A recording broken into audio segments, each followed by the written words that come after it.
खूबसूरत जंगल में एक भेड़िया शिकार की तलाश में घूमता हुआ एक गुफा के पास आया, जहां से ताजे मांस की गंध आ रही थी।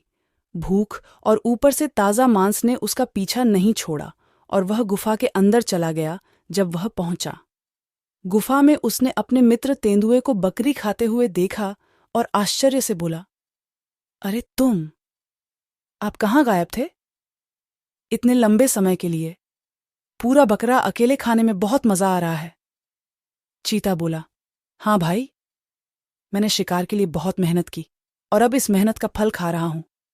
तुम मेरी बात ठीक से सुन रहे हो? तुम बहुत कमजोर दिखते हो, हालांकि पहले तुम अच्छे और स्वस्थ थे। भेड़िया बोला, मैं तुम्हें क्या बताऊं? तुम तो आसानी से शिकार कर लेते हो और खा जाते हो, लेकिन मुझे बहुत परेशानी होती है। पास के गांव से हर दिन बकरियां आती हैं जंगल। एक झुंड चरने आता है, लेकिन झुंड के साथ कई मोटे ताजे कुत्ते भी हैं, इसलिए मैं उनका शिकार नहीं कर सकता। तेंदुआ भाई, मुझे एक विचार बताएं कि मैं इन बकरियों का शिकार कैसे कर सकता हूं और अपने पिछले स्वास्थ्य को वापस पा सकता हूं। तेंदुए ने कहा, मेरे मन में एक विचार है। जिस बकरी को मैंने खाया है उसकी खाल ले लो और कल सुबह इसे पहन लो और बैठ जाओ। फिर जैसे ही झुंड आता है, तुम बकरी का भेष बनाकर अंदर घुस जाते हो और तुम्हें पता होता है कि आगे क्या करना है। समझ गया तेंदुआ भाई, क्या विचार है, वाह। भेड़िए ने तेंदुए को धन्यवाद देते हुए खाल उठाई और चला गया। हमेशा की तरह जब अगले दिन बकरियों का झुंड आया, तो भेड़िया उस खाल को पहनकर चुपचाप बकरियों के झुंड में शामिल हो गया और एक बकरी को अपना भोजन बना लिया। उसके बाद वह हर दिन ऐसा करने लगा।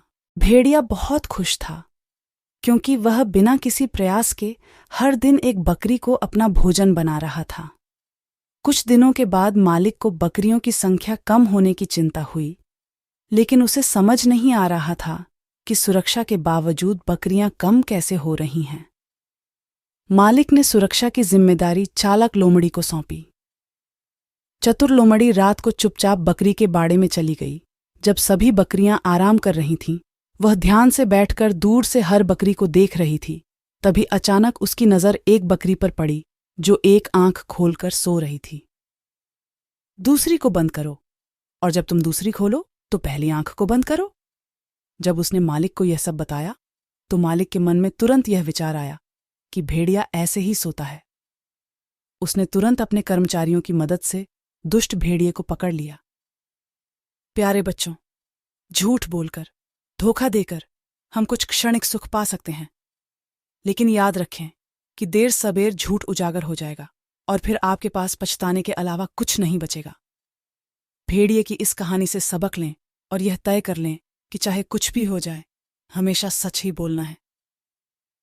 कभी भी किसी को धोखा नहीं देना चाहिए।